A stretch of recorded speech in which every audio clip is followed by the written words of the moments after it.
Hey everyone, welcome back to my channel. Today I want to talk about the new Netflix movie, Damsel. If you end up enjoying this video, please consider liking and subscribing. That way I don't get thrown into a giant pit with a dragon. The synopsis is as follows. A young woman agrees to marry a handsome prince, only to discover it was all a trap. She is thrown into a cave with a fire-breathing dragon and must rely solely on her wits and will to survive. So without further ado, let's get into the 6 things that make a movie great. 1. The plot. Princess Elodie. Princess Elodie, played by Millie Bobby Brown, is part of a town that is dying. Its people are going hungry, its resources are dwindling, and its winters are very cold. Her father decides to make a political decision and have her marry someone from a different kingdom in order to save their village and their people. Elodie is willing, because she understands that, and goes to meet this handsome prince. Things start to seem weird, but they decide to go through with the wedding, and after they are wed, the prince is carrying her across the threshold and instead throws her off of a cliff.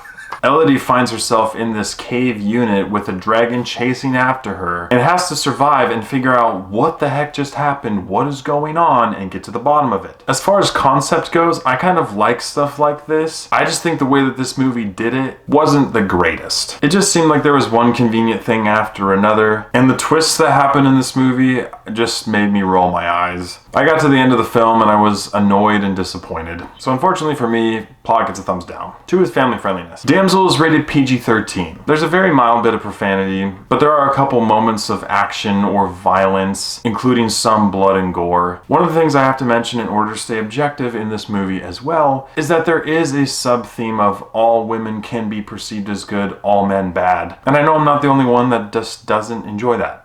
At this point, it just seems like that whole sub-theme that was going on in movies is just tired and needs to go out to pasture. But it's in here, so I thought I'd mention it. But honestly, this movie content-wise is not that bad, so family friendliness for me gets a 50-50. 3 is acting and script. Though there are some familiar faces in this movie, none of the acting performances are much to write home about. Millie Bobby Brown does an okay job. I think she's a good actress, but the script of this movie was really bad. I like Ray Winstone. I don't know what he was doing in this movie. Then there's Nick Robinson and Robin Wright, but they have such short on-screen moments that there's not much there. For me, Angela Bassett's performance was a very good example of overacting, so that made each moment that she was on screen less enjoyable. And that leads me to the script. First of all, there's more grunting in this movie than a Planet of the Apes film. Second of all, it just seemed like so much of the dialogue in this movie was canned and cheesy. And I don't like my cheese canned, thank you very much. It just seemed like lazy writing and lazy moments thrown into what could have been an interesting story, which again is a shame. So even though Millie Bobby Brown did it okay, and her name is really fun to say, for me, acting and script get a thumbs down. 4 is character development. For me, the only character development I really saw had to do with Ray Winstone. He's the father of Elodie. And though at first he was on board with the wedding, obviously afterwards he wasn't so on board and tries to make up for it. But that's about a minute and a half of the movie,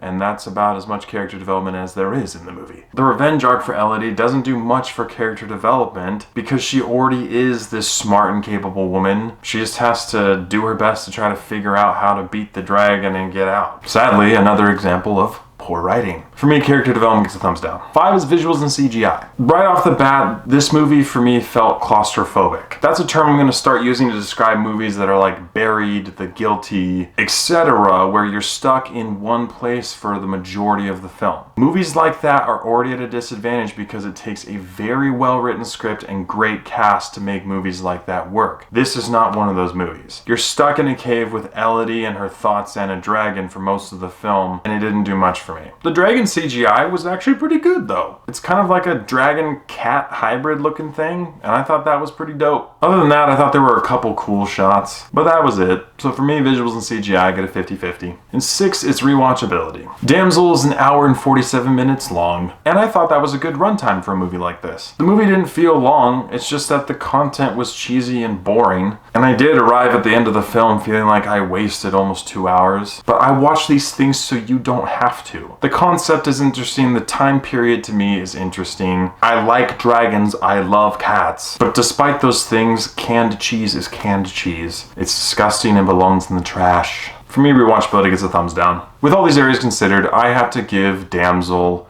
a 1 out of 10. The dragon CGI was cool and there were a couple decent shots, but other than that, this movie was a tired, lazy film with a cool idea but not the writing strength to bring it to life, and some really lame twists and convenient moments that just cheapened the value of this movie considerably. So with all that in mind, Damsel is available to watch on Netflix, but I don't think it's worth your time. Thank you so much for watching. If you've seen Damsel, please let me know what you thought about it in the comments below. As always, I appreciate your love and support, and I'll catch you guys and gals in the next one.